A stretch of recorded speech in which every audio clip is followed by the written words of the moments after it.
All right, Shalom, Shalom, Israel, Shalom, Shalom. First and foremost, want to give all honor and glory to Yahweh, Bahashem, Yahweh Shai. And this is going to be a Sirach chapter 31 reading. I was actually reading chapter 31. I'm like, dang, bro, I think I need to make a video on this because it was real mighty. And if anybody read the book of Sirach, in the Apocrypha, how Sirach, is one of those books like Proverbs.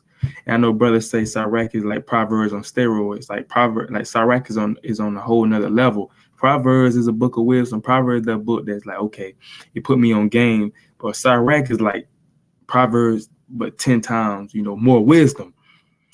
So Sirach definitely got, some game in it. Teach you how to move. It's like you talking to an elder. When you read Sirach, it's like you talking to an elder. But we're finna read Sirach chapter 31. I'm gonna break down, some of it for the most part, basically just breaking it down, what it's saying, what to take out of it. It's like what to take out of it, and just get into this thing through the spirit. So my rep, she gonna be the reader. She gonna get actually do the reading, and we finna get this thing rolling through the spirit. So Sirach chapter 31 and verse 1. Finna get into this thing. Burn my incense real quick. It's gonna be a mighty video through the spirit, Lord willing. You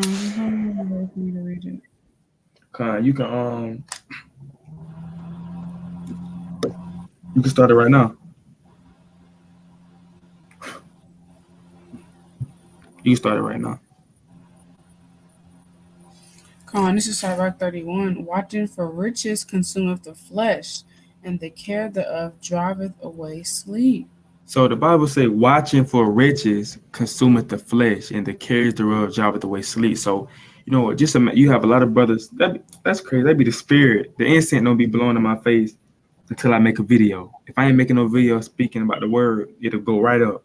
But every time I'm breaking out precepts or reading, it'll blow right to where I'm at. I don't know what that means. If it's a sign from the Most High that we just on fire through the spirit, or I don't know. But they do that. When I ain't reading, it just be chilling. But watches for riches consumeth the flesh, and that's true, man. Just imagine a lot of people that dream to be rich, and they only care is to be rich and have riches and have gold and have money. Like they not getting no sleep. They constantly up all night stressing out, especially in captivity. That's the worst feeling ever in captivity, trying to stress out how I'm gonna get this. I want to have this. Now you constantly looking. Now you constantly trying to get more money, and it's like it's taking away your sleep. You bugging yourself out, man. Not saying that it's okay to have riches. It's okay to have money. But when you going overboard to the point where you bugging out and you losing sleep, your eyes turning red, it'll be the first thing on your mind. You know what I'm saying? It's to look for these riches. Like that takes away your sleep. That'll stress you out, man. But you can keep reading on. Watching care will not let a man slumber, but as a sore disease breaketh sleep. So you ain't gonna sleep. It's like you ain't gonna sleep. You're not gonna sleep. It's not gonna let you. It's not gonna let you have a good night rest because you're constantly thinking about the ways to get rich in Babylon, to splurge in Babylon. It's gonna take away your sleep, and it's gonna have you stressed out. You might have anxiety, depressed because you ain't got the money that you want or think the riches that you want.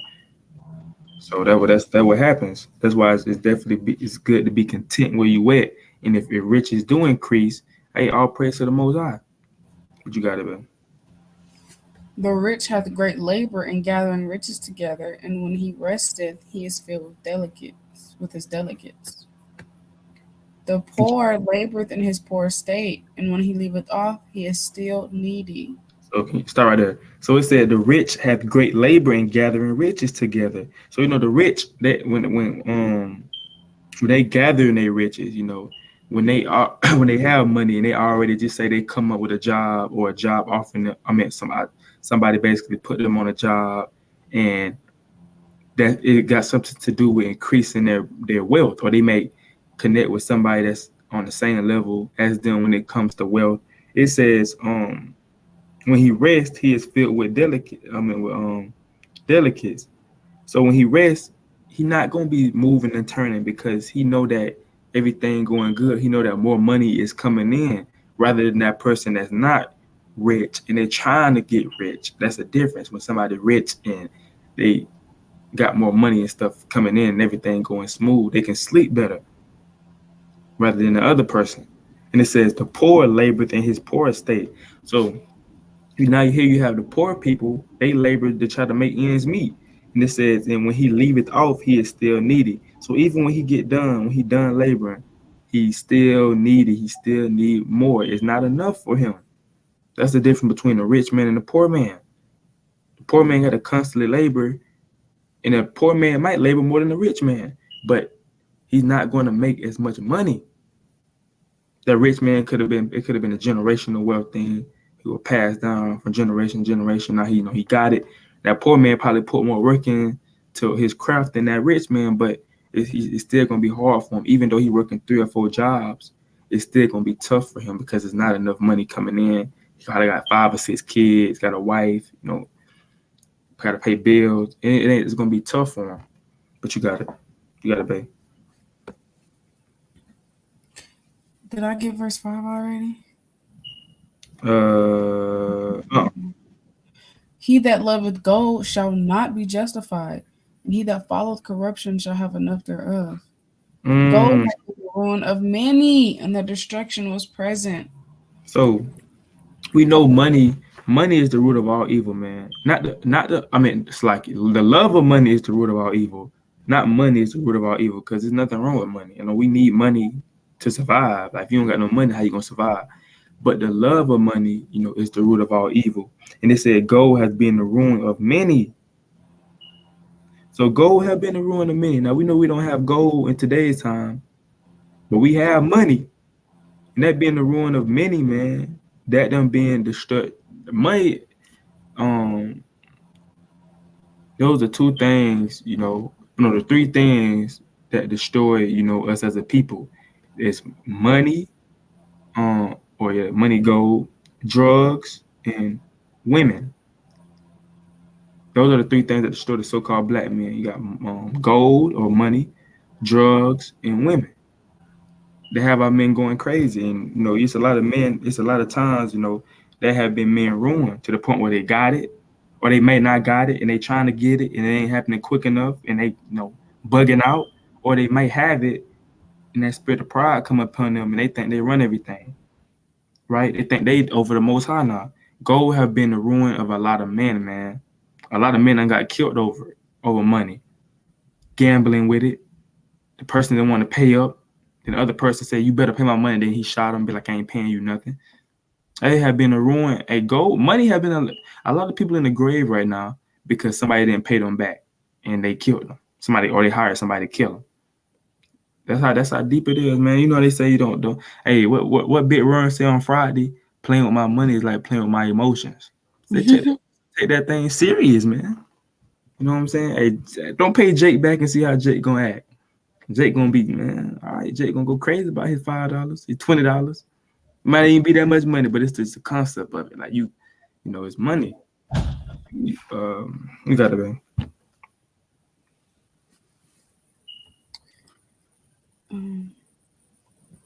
Blessed is the rich that is found without blemish and had not gone Verse after 7. gold. Verse 7. Why did I get 7? Sorry. It is a stumbling block unto them that sacrifice unto it, and every fool shall be taken therewith. Blessed is the rich that is found without blemish and have not gone after gold. Who is he? And we will call him blessed, for wonderful things hath he done among his people. So I just want to touch on that. That when I read that, I'm like, bro, that's so mighty. Because the most there's nothing wrong with prospering in Babylon. Joseph prospered in Babylon. Daniel, he was prospering in Babylon. So we had people that was literally Esther.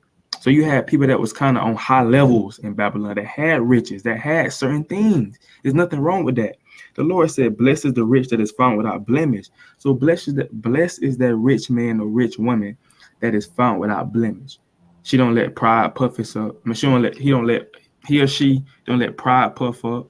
They sincere, they humble, they love their people, they giving back to their people with their money. That's they rich. But they not they understand that they servants of the most high. They don't let money run them. They understand that, they is more people, there's more of our people that need that money or need stuff with that money more than you. So it said, blessed is the rich man that is found without blemish and have not if it had not gone after gold. So he didn't go after gold. Gold didn't become his idol. Like a lot of people, like money is a lot of people's idol, man. Like people be flexing with money all in music videos, you know, doing all type of, with the spreading the money on their arm. Hey, money, if people be like, if you ain't talking money, I don't want to talk. If it ain't about the money, T.I., if it ain't about the money, don't be hitting me up. If it ain't about the money, we with it. You know what I'm saying? That's what people talk about. Money is glorified. Money is on that high scale, man. People go crazy for money. People in Hollywood, they do wicked, satanic things just for money. So the Lord said, "Blessed is that rich man that didn't run after money. Like he did what he had to do to be able to be in this position to get the money, but he wasn't going crazy over it. He was patient. He was patient and he trusted in the Lord. And he wasn't going overboard to receive that money, or he wasn't tripping when it didn't come quick enough. He had patience, and the Lord said, "Blessed is that man." He understood that it was everything that he understood that money was coming from the Most High, not himself. But a lot of people get rich and then they start saying, "I did this, I got this on my own," but not understanding that the Most High gave you that.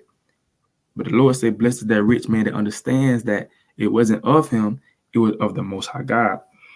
Um, and it said, "Wonderful things have he done among his people." So the Bible said, so what are those wonderful things that he did towards his people? He gave back. I mean, a lot of these people get money. They ain't get, a lot of these rich people. I was in Atlanta, bro. You know how many so-called black successful people in Atlanta, and you still have homeless people on the streets. A lot of our homeless people on the streets that need food, that's sleeping in tents on the sidewalk at Woodruff Park, on the like full of tents. People sleeping out, even without tents, under the trees, right? They're not going to be. The Lord ain't dealing with that, man. The Bible said, "For what wonderful things have he done amongst his people?" He was giving back to his people. He was doing food drives. He was going out giving his homeless people clothes, or people that was in need help. That's what he was doing, and he was blessed. He said wonderful things. He could have been building a shelter for him. Who knows? He was doing what he had to do because he understood that the power that the Most High gave him, he had to use that for good, not for evil. Yeah, he used that money for good to help his people as well as himself. But you got to be. Khan, who hath been tried thereby and found perfect, then let him glory. Who might offend and have not offended, or done evil and have not done it? His good shall be established, and the congregation shall declare his alms. If thou sit at a bountiful table, be not greedy upon it, and say not, there is much meat on it. So this is a life lesson because I used to do that. I used to do that, but a lot of our people do this. A lot of now I know they was doing that at the so-called Thanksgiving yesterday. I know they was on that. They had grandma had all the food on the table, and there was around in the circle praying. I know it was some Jakes and Eve looking at the table like, "Oh my God, that's a lot of food. I'm gonna be the first one in line. I'm gonna be the first one at the table. I'm finna eat all the food up." You can't be like that, man. It said, if thou sit at a bountiful, which is large table, be not greedy upon it, and say not, there is much meat on it. So just because it might be a lot of meat on that table, but wait for everybody to eat. Don't be trying to go back for seconds and everybody haven't ate yet. Just be content with what's on your plate. And then if they be like, you can get seconds, go ahead and get seconds, but don't be greedy, basically. Don't be at the table being greedy and you got mashed potatoes all on your face. Got, you know what I'm saying? Got chicken on in the middle of your teeth. And then everybody haven't ate yet. You was the first one in line, and you finna go back and ask for seconds, and it's still 15 people that gotta eat. That's what the Lord say. Don't be like that, man. Because people gonna talk about you. That's gonna give you an ill name. People gonna always remember that. Oh yeah, you remember so and so, man? We was out here having eat. We was eating, and he was the first one in line, and and then he was the first one finished, and he was trying to get second, where people haven't even ate yet. That's gonna give a ill name on your name. People gonna always talk about you about that. So definitely make sure that you're not like that. Make sure that you just be patient. But you got it, baby. Remember that a wicked eye is an evil thing, and what is created more wicked than an eye? Therefore, it weepeth upon every occasion. And that's why Job 31:1, Job said he made a covenant with his eye. Because the eye is the wickedest thing. Think about it now. The eyes gotta be the wickedest things um on our body. Think about it. If a man blind, how do a man sin? How do he struggle with lust if he blind? You think a blind man struggle with lust? You think a blind man struggle with what's the word I'm looking for, with covetousness? He don't see it. How can he lust over a woman when he don't see it? When he don't see it, how can he be covenant of what his neighbor got when he don't see what his neighbor got? So the eye is the wickedest thing, because that's the beginning of sin. You got to see something in order for you to want something, or to envy something, or to hate someone. You have to see them, and that's the wickedest thing, man. That's why Job say, "Hey, I gotta make a covenant with my eyes, man. Because if you don't make a covenant with your eyes gonna be wandering off everywhere." That's the wickedest part of our body. That's the wickedest thing ever created. Was our eyes, because that's the beginning of sin. That's how you start off sinning, because when you see it, that's when you start having the thoughts in your mind, and that bring forth actions. But if you never see it, how you gonna have thoughts in your mind, and how you gonna bring forth action? It starts with these two things right here. But you got it, babe. Stretch not thine hand whithersoever it looketh, and thrust it not with him into the dish. Judge not thy neighbor by thyself, and be discreet in every point. Eat as it becometh a man. Those Hold up, hold things up. Read that back. I think you kind of butchered it. Read 15 again. Judge not thy neighbor by thyself, and be discreet in every point. I didn't It's, butcher it. hold up. Oh, in the apocrypha, it says, "Judge of thy neighbor by thyself." Man, you didn't butcher it like that, but it just said "judge of" instead of "judge not." It said "judge of thy neighbor by thyself, and be discreet in every point." So basically, it's all right though. But basically, it said "judge not thy neighbor by the judge of." That's crazy. Why I say that? It's the standard version. It's not the 1611 version. Oh, because you say "judge of thy neighbor by thyself." So, but in the 1611, it's basically saying it's basically saying judge your neighbor by yourself. So, if you finna get into if you seen something that your brother did, don't try to get on him with everybody around, cause he gonna be looking at the corner of his eye. He gonna be trying to be like, this, what's going on? Like, bro, trying to embarrass me, bro. If he offended you or he did something that you seen, hey, bring him to the side. Now, if he try to buck up, that's when you bring more witnesses, and that's in the law. But it says, "Judge of thy neighbor by thyself, and be discreet in every point." So make sure that you, before you get on your brother's head, make sure that first, make sure you don't be too hard on him, and make sure when you do rebuke a brother, make sure you also at the end give him love. You don't just want to rebuke a brother the whole time and make him feel bad. He going home crying, thinking he was the wickedest person. No, when you rebuke a brother, make sure that you be discreet and also show the brother love and compassion. But make sure that you have your points right before you even try to rebuke him. Make sure you got everything in order. Make sure you have your points right on what he did was wrong. Then uh have your points right, and make sure that you touch every point that he did, so you can get into that thing. So playing basically what you're gonna say, basically. Playing out what you're gonna say. Don't be up there, brother. I think. Don't be saying I think. You know, if you rebuke if you judging him, you supposed to be like I seen or I saw. Don't be like I think. You supposed to be, I brother, I know I seen what you did. You can't be like, brother, well, I think that you did that. And I mean, I don't know if you should have did that, but I kind of understand. I kind of lost what I wanted to tell you. No, you gotta be, if you gonna judge, but that's a serious matter. In the book of Judges, you had judges judging, our people, Israel. Moses had set up men to judge us, and that was serious matters. It was serious. Sometimes it was situations with life and death. So you had to be, ready to judge and be, serious about it. So when you judge a brother, man, make sure that you touch every point. Don't miss out on no point. Touch on every point. But you got to be. Leave off first for manners' sake, and be not unsanctionable, lest thou offend. Hold up. Did you read 16, babe? I did, but I did. I'll reread it. Yeah. Eat as it becometh a man those things which are set before thee, and devour not, lest I be hated. And I want to touch on that too. So it's basically saying, so like it's basically saying eat like you got some sense, basically. If you at a feast day, right?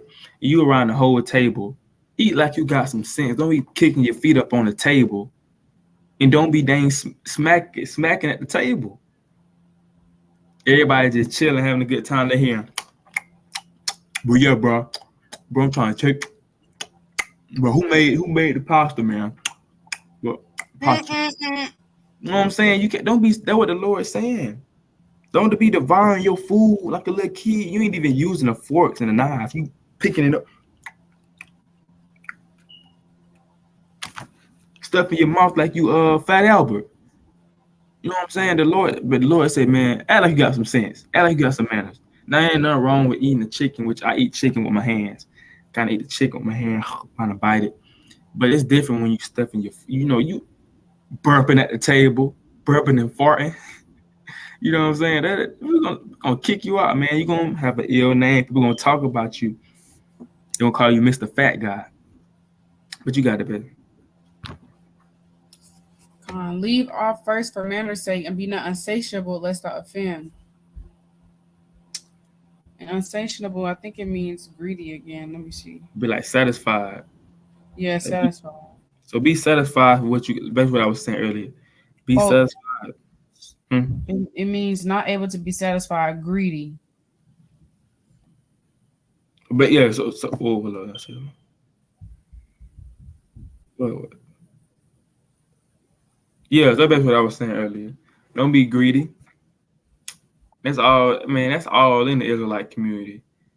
I ain't talking about, well, not in the truth, but our people that's in the world, but our people greedy, man. That's the main reason why people celebrate Thanksgiving. A lot of our people know that it's wicked. It don't have nothing to do with the Most High God, but they want to go because they're greedy and they want to eat. They go to like 3 different houses. When I used to celebrate Thanksgiving, bro, I used to go to 3 or 4 people of my family, 3 or 4 family members of different houses and get a plate. Folks coming out the house stacked up with 5 plates. Talking about they gonna eat on this all week. That's greedy. They ain't leave no Thanksgiving wicked. I ain't gonna even compare that. But you had a dinner, right? You leaving the dinner with 7 plates. And it's only you and your husband. Y'all don't got no kids. What y'all finna do with them 7 plates? Y'all ain't finna give them to the homeless. I finna eat 7 plates. And meanwhile you have people that ain't got no food. That ain't even they was at the dinner. They ain't got no more food left. Everybody wondering where the food at, where the pies at. You got them in to-go plates. Laughing on the way home. We finna have I'm gonna be snacking on these all week. That's off, man. You greedy. And it be the older people that be the greedy ones. They be the ones that be taking the plates. You would think it'd be the younger ones. It be them too, but the older ones be the ones that be real greedy. But you got it, babe. When thou sittest among many, reach not thy hand out first of all. A very little is sufficient for a man well nurtured, and he fetcheth not his wind short upon his bed. So, Sound like I just want to say, just be content. That's all I'm talking about. Be content, man. A very little is sufficient for a man well nurtured. So, a man well nurtured that was, that understands, hey, I gotta be content. I'm good with just a little. As long as I get the A to B, as long as I got enough to provide, you know what I'm saying? I'm good, right? I got the Most High God. But you got it, man. sound sleep cometh of moderate eating. He riseth early, and his wits are with him. But the pain of watching and choler and pangs of the belly are with an unsatiable man. So I just want to break on. I want to touch on that real quick because, um, matter of fact, let me get So it said sound it's like it. Sound sleep cometh of moderate eating. He rises early and his wits are with him. So moderate, like kind of like medium, like you ain't in too much food. That's right, man. Like my real probably can testify this. When you start eating healthy, like you don't have no problem with really sleeping. Babe, do you have a problem with really sleeping? Mm-mm. Like when you balance your food, but when you overeat, that's when you have a problem because your stomach hurt and you just ate all that food. It's hard for you to go to sleep. If I feel like you got the stomach cramps. But when you eat when you eat like you don't eat so much. Like me and my real, we started trying to eat better, and we only eat like one time a day. Cause we so used to fasting, and, and starting to eat healthy. It's like we don't have to eat, and you don't have to worry about your stomach hurting when you sleep because you're not overeating because you're not eating as much. Be balancing everything out. You have gluttony. Gluttony is a sin. Being a gluttony is a sin. Being 600 pounds. What that show called? We had them big people on there and they be weighing them. My 600-pound life. Yeah. People like 600 pounds.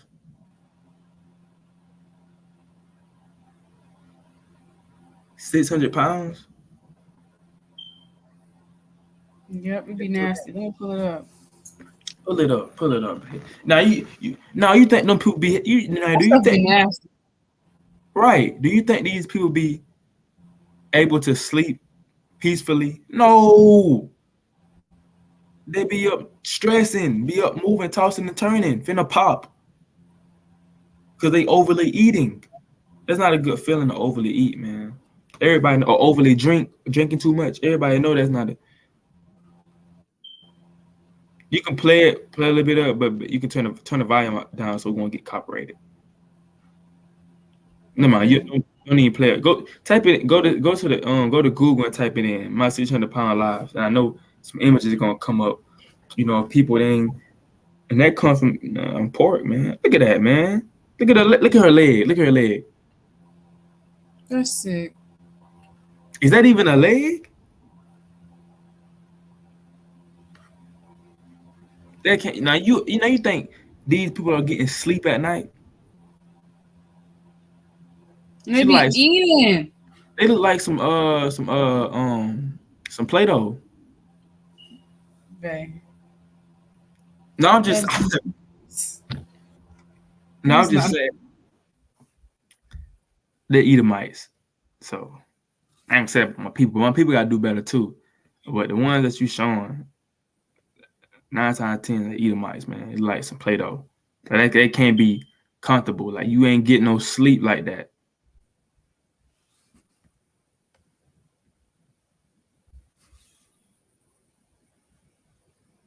Yeah. But it said,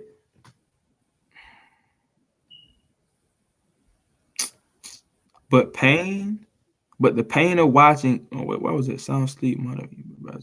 But the pain of watching and let's say Charler and pains of the belly are with an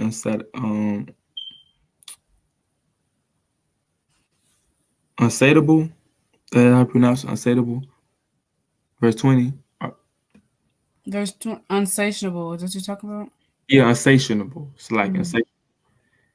But a man that's not satisfied with what he got, he constantly eating. But you got it, babe. Hannah, if thou hast been forced to eat, arise, go forth, vomit, and thou shalt have rest. My son, hear me and despise me not. And at the last thou shalt find as I told thee, and all thy words be quick, so shall there no sickness come unto thee. Hold up. Ooh. So that's how you know if you do what the Most High say. Like, I gotta read that again. My son, hear me and despise me not. And at the last thou shalt find as I told thee, and all thy works be quick. So shall there no sickness come upon thee. So sickness is judgment from the Lord.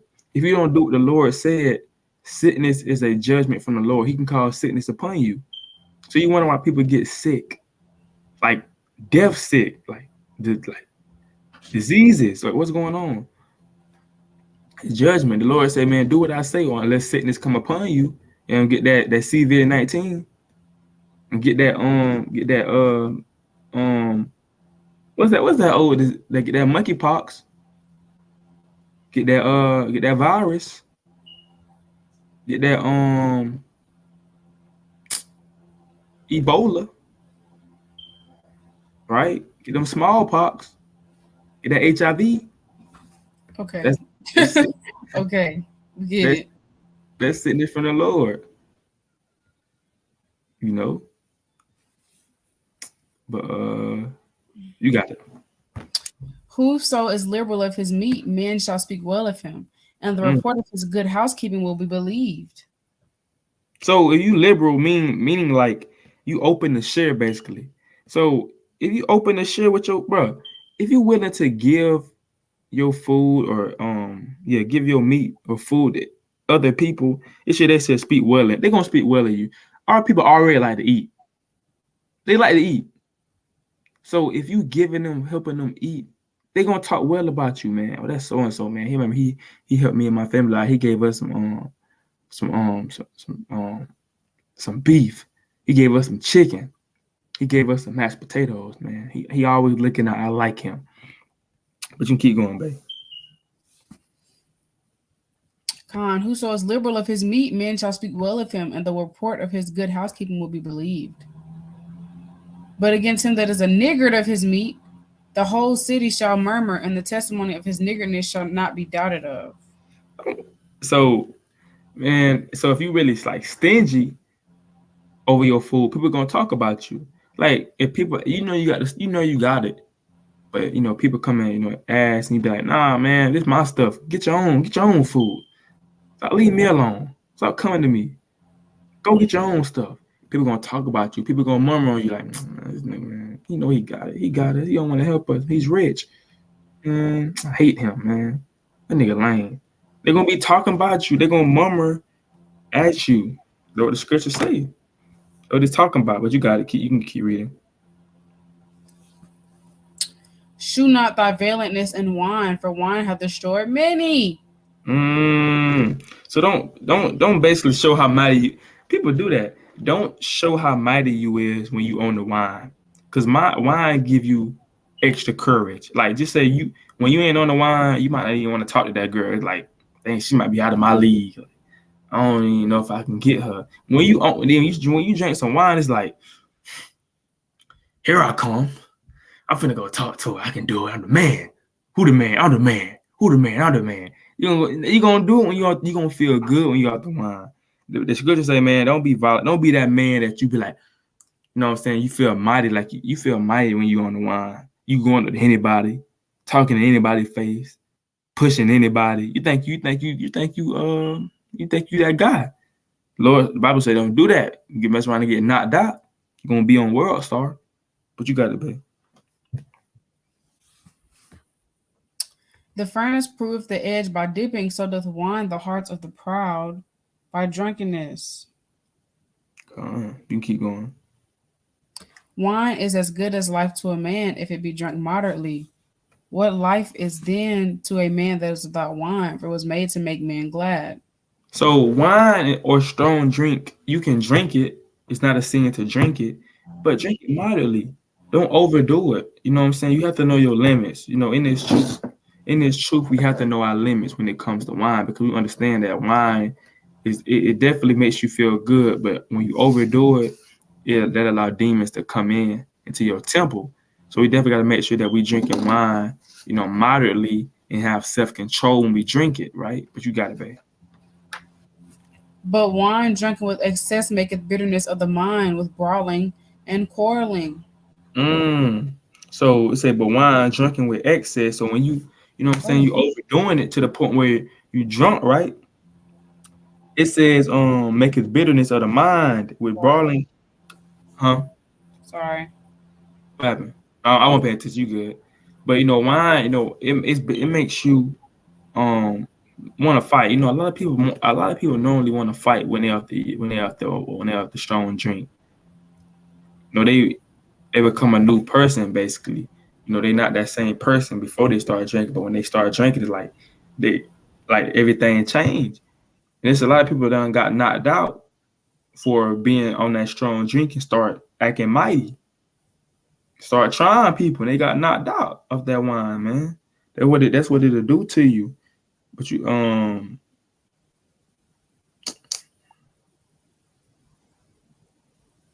got it. You get your 30, babe. Drunkenness and increaseth the rage of a fool till he offend. It diminisheth strength and maketh wounds. Mm. Rebuke not thy neighbor at the wine, and despise him not in the mirth. Give him no despiteful words, and press not upon him with urging him to drink. Right. So it said, verse 30, it said, drunkenness increases the rage of a fool till he offend. It diminishes strength and maketh wounds. So it's like, bro, the wine, bro. A fool, um, a fool, it'll basically make him go off to the point where he gonna offend somebody. He gonna keep egging something on. He gonna keep talking until he offends somebody, and then somebody gonna have to step to him, and then it's gonna be raps. And nothing you can do. You drunk. What you can do, you can't. You're not sober. You're trying to fight a man that's sober. 9 times out of 10, you're not gonna beat that man that's sober. Even if he can't fight, even if the sober man can't fight, he's in his right mind. So you gonna be swinging. You gonna be dang falling. You gonna knee on your chest, all type of stuff. And it said, it diminished strength.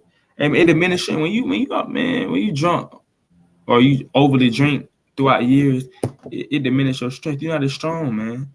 Put a drunk man under a bench and put 145 put 145 on the bar. Or throw a drunk man in the water and let's see can he swim. Let's see will he be able to swim. You know what I'm saying? It diminishes your strength. And they say and make it wounds. It make you wounds, man. You dang be drunk. You wake up the next day, you got a cut on your eye, your face swole up on this side, your fist got cuts on. You're like, what's going on? Because you don't remember you've been fighting. You done been punching walls. You don't bust a glass on your head. That's what goes on. It increase wounds because in reality, that's not you no more. It's like an evil spirit taking over, like kind of like the dark side. Kind of entered the dark side. Now you can't control, like kind of like MK Ultra. Like you ain't even controlling yourself no more. It's these spirits taking over your temple. So that's what sometimes that you don't remember what you did because it wasn't you. It was them spirit. They took over your body, kind of like they kind of controlling it like with a machine. Right? So verse 31 says, rebuke not thy neighbor at the wine. So don't rebuke your neighbor when you own the wine. Even if you're not drunk, you've been drinking, right? Even if you're not drunk, don't rebuke your neighbor if you've been drinking because it's a serious, like I say, it's a serious matter to rebuke somebody. Like you have to have everything in order. And when you're up there young, you're gonna be feeling good. You might start laughing when you're rebuking a brother. Your mind start wandering off. You start thinking about something else. You know what I'm saying? You have to be serious. And it said, rebuke not thy neighbor at the wine and despise him not in his mirth. So don't despise him. Don't despise him when he feeling good off that wine. Don't despise him, man. Wait till he in his he already in his right mind because he be drinking moderately. But make sure that because people be tipsy, be feeling real good. Make sure that he right first. Like you know what I'm saying, before you go and talk to him. And they say, give him no despiteful words, and press not upon him with urging him to drink. So don't give him no despising words when you know that he's feeling good. And don't be trying to urge him to drink more. knowing that he on that limit. He feeling good now. One more drink going down, put him on that's gonna be raps. And you still trying to give him some. Don't be like that, man. You know what I'm saying? Don't be that brother or sister that be like that. We gotta love each other more than that, care for each other enough to not even do that. So make sure that you're in your right mind. Make sure before you rebuke a brother. And if you see him do something off the wine, mark that and remember it. And maybe tomorrow, Lord willing, you can him for that when he's in his right state of mind. Right. So Lord willing, this video is edifying, man. This Sirach chapter 31. Brothers and sisters, definitely get at a reread it. Maybe something that that the Most High put on your spirit about Sirach 31. But definitely hope this video is edifying. I want to give all honor and glory to Yahweh by Hashem, Yahweh Shai, and say Shalom. Kwam Yasharallah.